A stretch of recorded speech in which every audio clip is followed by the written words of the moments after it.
சின்ன முருகைய சிங்கார முருகைய சின்ன சின்ன முருகைய சிங்கார முருகைய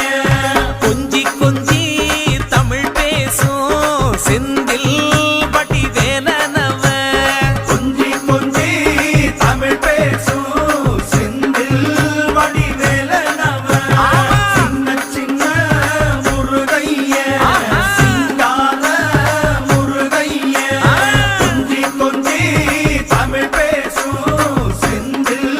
படி வேலனவ சுப்பிரமணிய சாமி என்பார், கார்த்திகேயன் என்பார், சுவாமிநாதன் என்பார், முக அமுதன் என்பார், பாலசுப்பிரமணியன் என்பார், கருணாகரன் என்பார், கதிர்காம கந்தன் என்பார், கதிர்வேல சுவாமி என்பார்.